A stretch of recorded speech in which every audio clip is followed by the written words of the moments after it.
Okay, GNM. So today we will see about angina pectoris.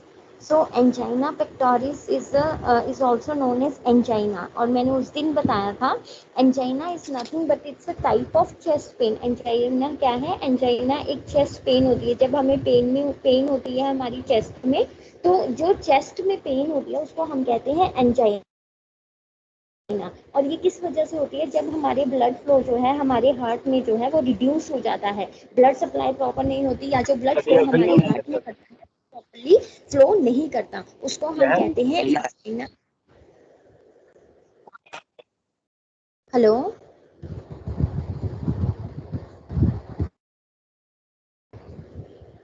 उसको हम कहते हैं एंजाइना पेक्टोरिस. और mainly it is a symptom of coronary artery disease. अगर किसी पेशेंट को कोरोनरी आर्टरी डिजीज हुआ है तब उसको हो सकता है चांसेस एंजाइना पेन या फिर उसको एंजाइना पेक्टोरिस होने के चांसेस रहते हैं. Angina pectoris is sometime known as angina और it is also known as ischaemic chest pain. Angina pectoris को हम एंजाइना भी बोलते हैं और इस्चेमिक चेस्ट पेन भी बोलते हैं. ये कब होता है? ये चेस्ट पेन तब होता है जब हमारे हार्ट में जो ब्लड फ्लो है उसका जो अमाउंट है वो रिड्यूस्ड हो जाता है. और mainly it is a symptom of coronary artery disease. इसमें मेनली क्या होता है, या तो ऐसे हमें there are so many symptoms, बस कुछ कुछ सिम्टम्स जो होते हैं वो ऐसे होते हैं, हमें ऐसे लगता है कि वहाँ पे स्क्वीजिंग हो रही है या हार्ट में बहुत ज़्यादा प्रेशर पड़ रहा है या बहुत ज़्यादा हैवीनेस हो रही है, टाइटनेस हो रही है और बहुत ज़्यादा क्रॉनिक पेन होने शुरू हो जाती है हमारी चेस्ट में, उसको बोलते हैं हम angina. Then next comes to what are the causes of angina. So there are so many causes of angina. First is the stable angina. Stable angina is nothing but it's a mainly जो है, अगर जब भी हम कोई physical उसकी physical activity बहुत hard activities हम करते हैं उसकी वजह से हमें जो एंजाइना होता है that is known as stable angina. इसमें क्या होता है, जैसे कि पर्सन है वो स्टेयर्स को चढ़ता है, एक्सरसाइज करता है, वॉक करता है, तो उसमें क्या होता है उस टाइम पे हमारी जो बॉडी है वो हाइपर एक्टिव स्टेट में हो जाती है और हमारे हार्ट की जो डिमांड होती है हमारी ब्लड की वो बहुत ज़्यादा बढ़ जाती है. बट क्या होता है उस टाइम पे जो हमारी आर्टरीज हैं अगर वो नैरो हो जाए तो ब्लड जो है वो स्लो डाउन हो जाता है, प्रॉपरली हार्ट में नहीं पहुंच पाता, जिसकी वजह से वो प्रॉपरली पंप नहीं हो पाता और उसकी वजह से हमें स्टेबल एंजाइना होने के चांसेस रहते हैं. बिसाइड फिजिकल एक्टिविटी के अलावा भी कुछ ऐसे फैक्टर्स हैं जिसकी वजह से हमें स्टेबल एंजाइना हो सकता है. Those factors are emotional stress हो गया, कोल्ड टेम्परेचर में अगर हम रह रहे हैं, हैवी मील्स, बहुत ज़्यादा हैवी मील्स ले रहे हैं, स्मोकिंग कर रहे हैं, तो इसकी वजह से क्या होता है हमारी आर्टरीज जो हैं वो नैरो हो जाती हैं और उसकी वजह से स्टेबल एंजाइना होने का चांसेस रहता है. मेनली जो हमारी आर्टरीज होती हैं वो ब्लॉक हो जाती हैं जिसकी वजह से क्या होता है जो फ्रेश ब्लड हमारे हार्ट में फ्लो होना होता है वो प्रॉपरली फ्लो नहीं हो पाता, जिसकी वजह से स्टेबल एंजाइना हो जाता है. और जब पेशेंट को स्टेबल एंजाइना होता है तो उस टाइम पे पेशेंट को ऐसा फील होता है जैसे स्क्वीजिंग हो रही है, बहुत ज़्यादा प्रेशर हो रहा है, बहुत ज़्यादा टाइटनेस हो रही है उसकी चेस्ट में. So this are this is all about the stable angina. Then next comes to unstable angina. So unstable angina क्या है? Unstable angina एक ऐसी कंडीशन है when the heart doesn't enough blood flow. जब प्रॉपर मिलता, blood flow नहीं मिलेगा, उसके साथ उसको प्रॉपर ऑक्सीजन नहीं मिलेगी, then there may be chances कि पेशेंट को अनस्टेबल एंजाइना हो सकता है. और एंजाइना तुम्हें पता है एंजाइना में क्या होगा, जो हमारी चेस्ट होगी वो डिसकम्फर्ट होगी due to poor blood flow through the blood vessels. जो हमारी कोरोनरी वेसल्स हैं वो प्रॉपरली हमारे हार्ट को ब्लड फ्लो नहीं कर पाएंगी और जो हमारी हार्ट मसल्स हैं वो प्रॉपरली ब्लड फ्लो नहीं कर पाएंगी, जिसकी वजह से क्या होगा हमें अनस्टेबल एंजाइना होने के चांसेस रहते हैं. सो what is the difference between the stable angina and तो stable angina is a condition जहाँ पे तुम्हें चेस्ट पेन होता है, बट उसमें कब होता है जब मॉडरेट फिजिकल एक्टिविटी करते हो और या फिर तुम अपने आप को पुश करते हो फिजिकली कोई भी एक्टिविटी करते हो, moderate, not severe but only the moderate physical activities तब कर रहे हो, तब you may have chances of getting stable angina. Unstable angina क्या है, इसमें भी एंजाइना ही होता है, बट इसमें क्या होता है जब तुम थोड़ी सी रेस्ट पोजीशन में होते हो, या तो पूरा रेस्ट पोजीशन में होगे, या फिर थोड़ा सा लिटल कुछ कुछ अमाउंट जो होगा, या फिर मतलब तुम थोड़ा थोड़ा काम भी कर रहे हो उसके साथ रेस्ट भी कर रहे हो, तो इसमें क्या होता है ब्लड फ्लो भी नहीं मिलता, ब्लड फ्लो के साथ साथ जो हमारा ऑक्सीजन होता है वो भी क्या है कम हो जाता है, ऑक्सीजन का प्रॉपर उसको नहीं मिल पाता, जिसकी वजह से क्या होता है चांसेस होते हैं कि हमें अनस्टेबल एंजाइना हो जाए। देन आता है Prince metal angina. So Prince metal angina is also known as vasospastic angina and also known as variant Prince metals angina को हम क्या बोलते हैं, वेसोस्पास्टिक एंजाइना भी बोलते हैं और वेरिएंट एंजाइना भी हम इसको बोलते हैं। It is a clinical condition जिसमें क्या होता है चेस्ट डिस्कम्फर्ट होता है, पेन होता है, मेनली एट द रेस्ट। इसमें हम जब बहुत ज्यादा रेस्ट पोजीशन में होते हैं तब हमें चेस्ट डिस्कम्फर्ट या पेन होने शुरू हो जाता है, और जब हमें ये चीज होती है variant angina, Prince metal angina होता है, तो इसमें क्या होता है जो हमारी इलेक्ट्रिकल एक्टिविटीज होती हैं हमारी हार्ट की, उसमें PQRST वेव्स होती हैं, तुम्हें पता है सेगमेंट्स होती हैं, तो सेगमेंट होती है उसमें हमें चेंजेस देखने को मिलते हैं जब हमें वेरिएंट एंजाइना होता है। और इसमें क्या होता है मेनली हमें कोरोनरी आर्टरी स्पाज्म होने के चांसेस रहते हैं, और ये जो होता है मेनली रेस्ट में होता है और मेनली जो हमारा नाइट टाइम में होने के चांसेस होते हैं। इसमें क्या होता है अगर पेशेंट एक तो रेस्ट में है, या पेशेंट को इमोशनल स्ट्रेस है, या पेशेंट बहुत ज़्यादा स्मोकिंग करता है, या प्रोलोंगर टाइम से कोई एक मेडिकेशन जो है वो ले ही जा रहा है, तब चांसेस हो जाते हैं जो क्या करती हैं हमारी ब्लड वेसल को टाइट कर देती हैं बहुत ज़्यादा, और जिसकी वजह से क्या होता है प्रॉपर ब्लड फ्लो नहीं पहुंच पाता और चेस्ट डिस्कम्फर्ट या पेन होने के चांसेस रहते हैं। तो this is known as Prinzmetal's angina. First is the stable, second one is unstable and third one is the Prinzmetal angina. Next comes to what are the risk factors. So risk factors क्या क्या हैं इसके, risk factor में हमारा आ जाता है first आता है हमारा टोबैको यूज। अगर कोई पेशेंट या पर्सन कोई भी है जो बहुत ज़्यादा टोबैको स्मोकिंग यूज करता है, स्मोकिंग करता है, तो उनको चांसेस होते हैं कि उनको ये चीज़ हो जाए, एंजाइना होने के चांसेस उनको रहते हैं, बिकॉज उसमें पता है तुम्हारी हमारी आर्टरीज जो हैं वो इन्वॉल्व होती हैं और हमारी आर्टरीज नैरो हो जाती हैं, जिसकी वजह से हमें प्रॉपर ब्लड फ्लो नहीं मिल पाता और वहाँ पे अकमुलेशन होने लग जाती है हमारे कोलेस्ट्रॉल की, जिसकी वजह से ब्लड का बैकअप होने लग जाता है और उस वजह से हमें क्या है एंजाइना होने के चांसेस रहते हैं। Then next comes to diabetes. If the patient is suffering from diabetes mellitus, अगर किसी पेशेंट को डायबिटीज मेलाइटस है तब भी चांसेस होते हैं कि उस पेशेंट को, अगर किसी पेशेंट को डायबिटीज मेलाइटिस है, प्रोलोंगर टाइम से वो एंटी डायबिटिक मेडिकेशंस ले रहा है, इंसुलिन पे है, तो उसकी वजह से क्या होता है प्लेक फॉर्मेशन होने की चांसेस रहते हैं हमारी आर्टरीज में, और कोलेस्ट्रॉल लेवल के बढ़ने के चांसेस होते हैं जिसकी वजह से एंजाइना हो जाता है। देन हाई ब्लड प्रेशर, अगर किसी पेशेंट को हाइपरटेंशन है तो तुम्हें पता है हमारी बॉडी हाइपर एक्टिव स्टेट में हो जाएगी, जिसकी वजह से हमारी जो आर्टरीज है वो हार्डन होने लग जाएंगी, बहुत ज़्यादा हार्ड हो जाएंगी, तो वहाँ पे क्या चांसेस होंगे कि एंजाइना पेशेंट को हो सकता है। देन कोलेस्ट्रॉल या ट्राइग्लिसराइड का लेवल हमारी बॉडी में बढ़ा है, तो उससे क्या होता है एंजाइना होने के चांसेस तो रहते हैं, साथ में हार्ट अटैक होने के भी चांसेस रहते हैं। मेनली द थिंग इज जो भी रिस्क फैक्टर हो, जो भी कॉजेज हो, उसमें क्या होता है हमारी जो आर्टरीज हैं वो नैरो होनी शुरू हो जाती हैं through out the body.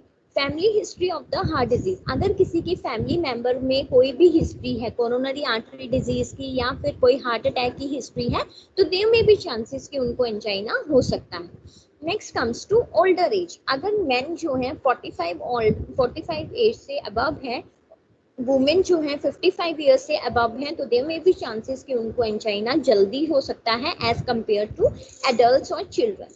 Lack of exercises, अगर पहले ही बोला गया है कि जो हमारा प्रिंस मेटल है वो रेस्ट स्टेट में होता है, तो उसमें क्या है अगर तुम लैक ऑफ एक्सरसाइजेस करते हो, फिजिकल इनएक्टिव हो, फिजिकली कोई एक्टिविटी नहीं करते, विद तुम्हें हाइपरटेंशन है, ब्लड प्रेशर है या फिर ओबेसिटी है, इन तीनों में से कोई एक भी कोज है, तो देयर में भी चांसेस कि तुम्हें एंजाइना हो सकता है। Then next comes to obesity. अगर कोई पीपल बहुत ज्यादा ओबीस है तो ऑब्वियस है उसमें क्या होगा, ऑलरेडी फैट की अकमुलेशन होने पहले से ही शुरू हो गई होगी, कोलेस्ट्रॉल लेवल ऑटोमेटिकली इंक्रीज हो जाएगा, जिसकी वजह से हमारे हार्ट में बहुत ज्यादा प्रेशर पड़ने लग जाएगा और उसकी वजह से हमें एंजाइना होने के चांसेस रहते हैं।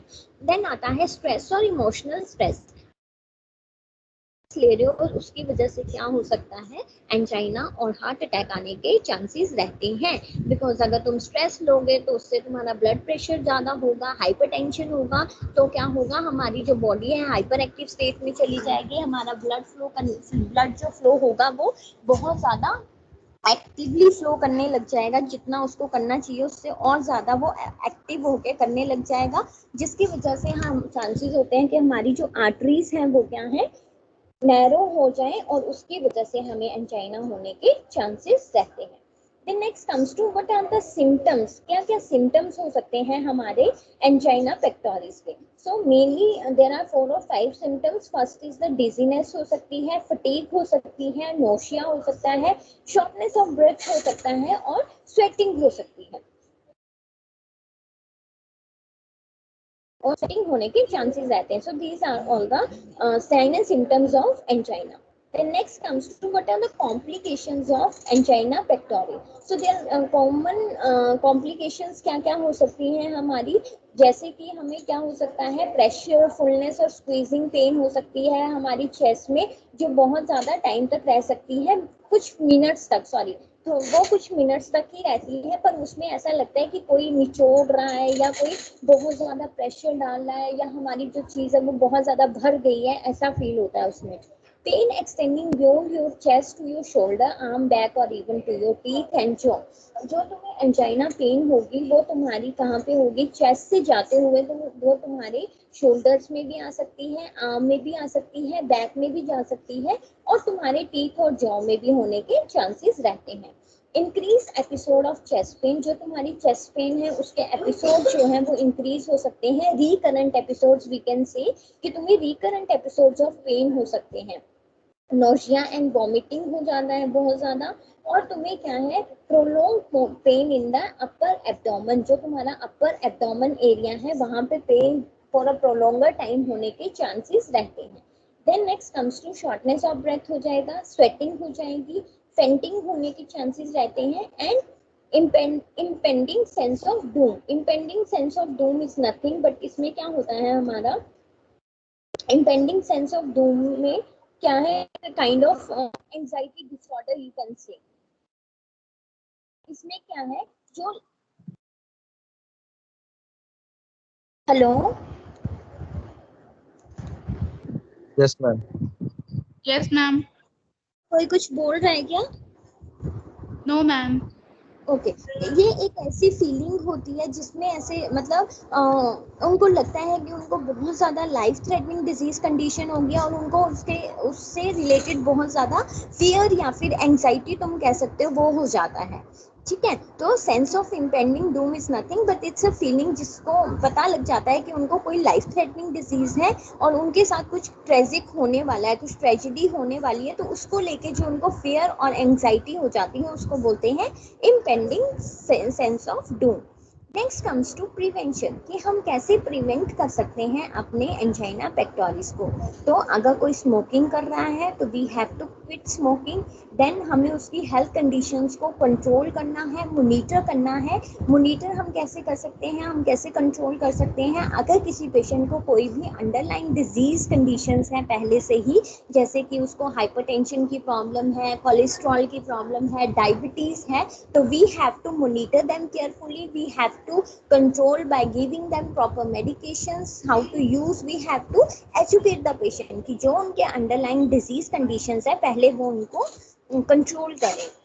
Then we have to tell the patient to take the nutritious diet or a healthy diet to maintain a healthy weight. हमें patient को क्या बोलना है कि वो well balanced diet ले, healthy diet ले, वो क्या करे, अपने weight को maintain करने के लिए nutritious diet उसको लेनी है। देन अगर पेशेंट कोई फिजिकल एक्टिविटी नहीं करता है तो we have to encourage the patient to do the physical activity for at least 150 minutes. We have to tell them to do the moderate activity, not the severe activity, but at least तुम अपने घर में चल लो, अपने घर का कुछ काम कर दो. तो we have to tell the patient to do the physical moderate physical activities. Then आता है, अगर पेशेंट को कोई भी स्ट्रेस लेवल है, we have to tell the patient to reduce the stress level. We will tell them to take a diversional therapies, like वो music सुन सकते हैं. अगर कोई अदर एक्टिविटीज उनके सराउंडिंग्स में हो रही हैं तो वो वहां जाके अपने आप को इन्वॉल्व इंडल्ज कर सकते हैं. तो we have to reduce the stress level of the patient. अगर कोई पेशेंट अल्कोहल की कंजप्शन करता है तो पेशेंट को हमें बोलना है कि जो अल्कोहल कंजप्शन वो कर रहा है वो उसको कम करे, अल्कोहल इनटेक उसको कम करना है. Getting an annual flu shot to avoid heart complication from the virus. जो भी वायरसेस की फ्लू शॉट होती हैं, जो भी वैक्सीनेशन होती हैं, we have to tell the patient to take the annual flu shot of the medication और फॉर द वैक्सीन, जिसकी वजह से उसको कोई भी वायरस या बैक्टीरिया होने के चांसेस ना हो, इन्फेक्शन होने के चांसेस ना हो ड्यू टू बैक्टीरिया और virus. Then next comes to what are the diagnosis of angina pectoris. So angina pectoris की क्या क्या हम डायग्नोसिस कर सकते हैं जिससे हमें पता लगेगा कि पेशेंट को angina pectoris है. So we will go for electrocardiogram. Electrocardiogram I have already told. Electrocardiogram is nothing but we will monitor the electrical activity of the heart. इसमें हम क्या करते हैं, जो भी इलेक्ट्रिकल एक्टिविटीज होती हैं या जो भी हमारी सेगमेंट्स होती हैं उनको हम चेक करते हैं ताकि हमारा जो हार्ट है वो उसकी एक्टिविटी जो है वो प्रॉपरली हो रही है या नहीं हो रही है, या कौन सी प्रॉब्लम हमारे इसमें आ गई है हार्ट में, उसको डिटेक्ट करने के लिए we will do the electrocardiogram. और ये हम मेनली रेस्ट पोजीशन पे ही करते हैं जिसमें हमें रिदम्स के बारे में पता लगता है. और अगर हार्ट में कुछ भी एनलार्जमेंट हो गई है ड्यू टू हाइपरटेंशन या फिर पेशेंट को मायोकार्डियल इंफार्क्शन के कुछ चांसेस हैं तो वो सब हम इलेक्ट्रोकार्डियोग्राम में देख सकते हैं. Next comes to stress test. Stress test में क्या होता है, stress test is also known as exercise stress test. किसी ने पहले भी बताया था. इसमें हम क्या करते हैं, ड्यूरिंग फिजिकल एक्टिविटी हम हार्ट के वर्क करने की एबिलिटी को हम चेक करते हैं.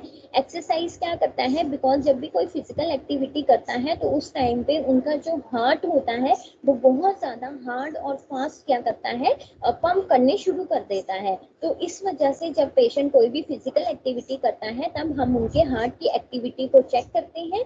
और जब हम एक्सरसाइज किसी पेशेंट से करवाते हैं तो वो हमें ये बताता है, ये सजेस्ट करता है कि हमारे हार्ट में जो ब्लड फ्लो है जो हो रहा है वो प्रॉपर होता है या उसमें कुछ भी प्रॉब्लम्स है. तो स्ट्रेस टेस्ट जो है वो उन प्रॉब्लम्स को रिवील कर देता है कि वहाँ पे कहाँ पे एबनॉर्मेलिटी आ रही है और क्या वहाँ पे कौन सी चीज वहाँ पे ब्लॉक हुई है.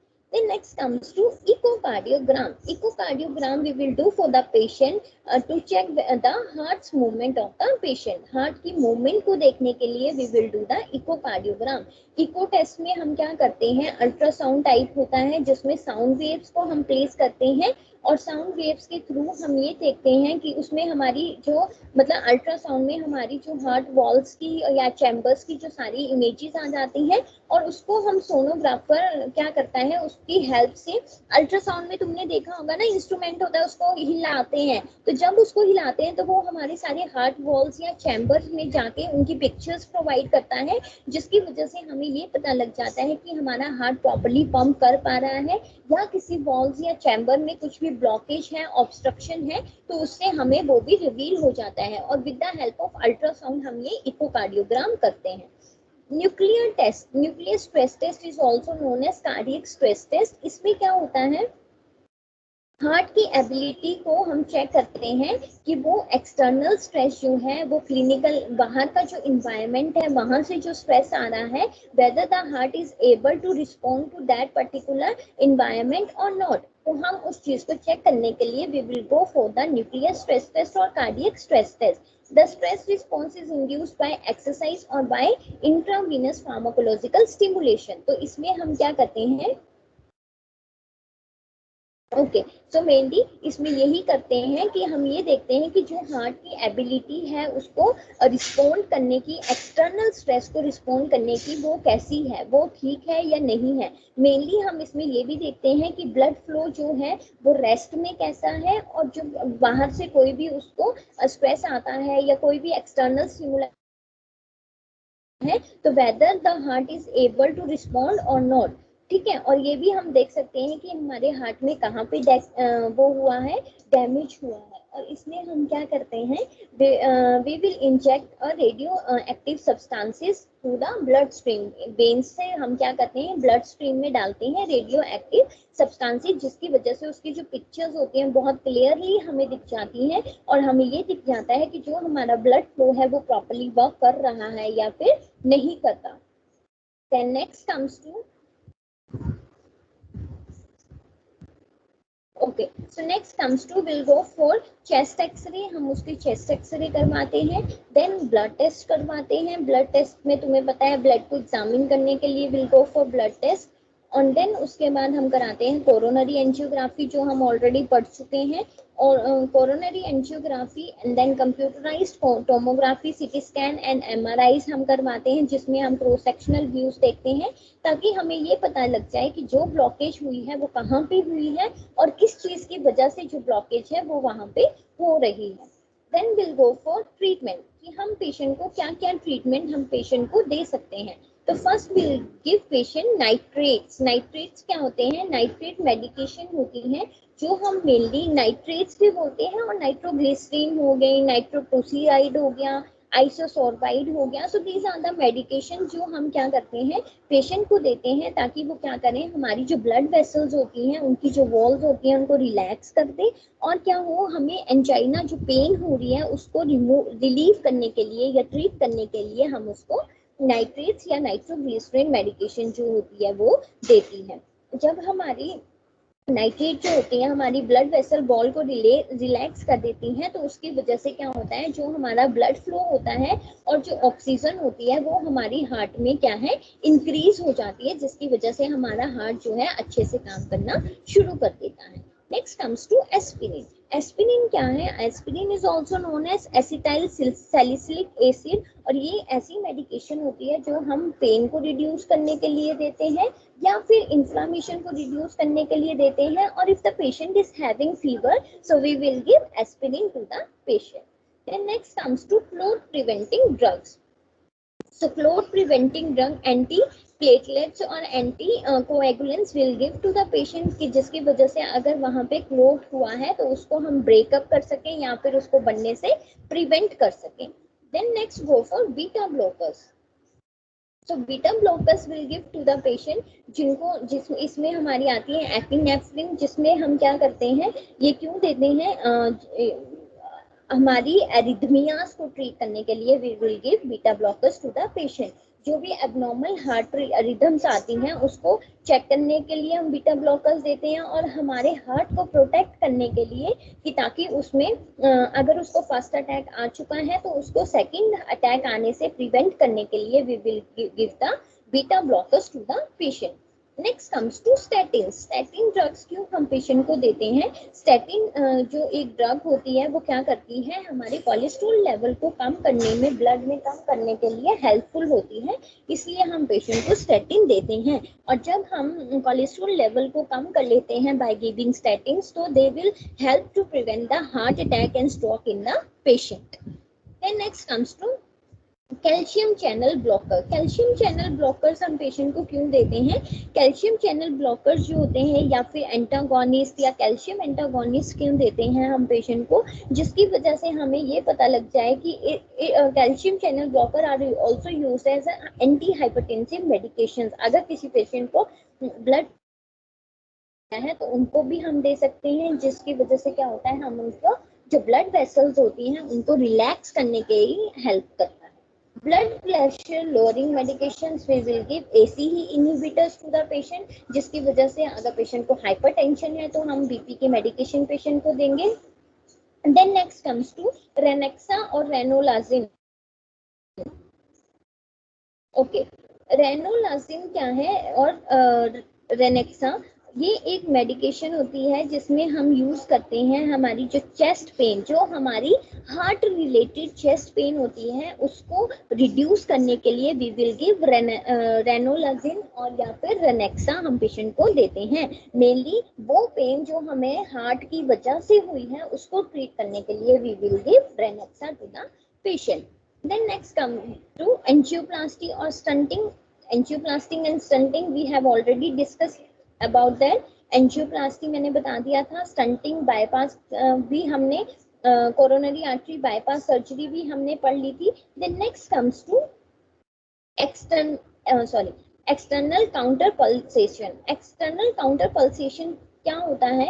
It's a kind of therapy जो हम पेशेंट को देते हैं।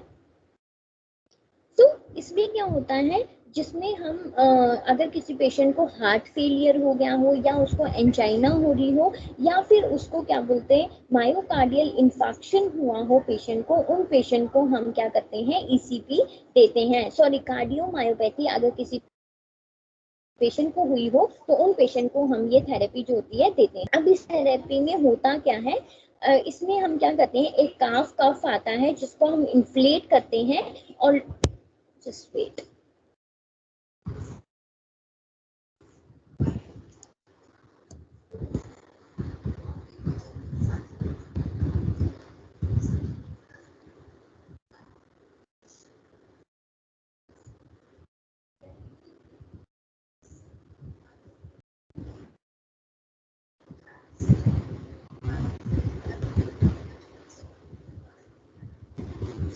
सी, ऐसा हम कफ क्या करते हैं, इन्फ्लेट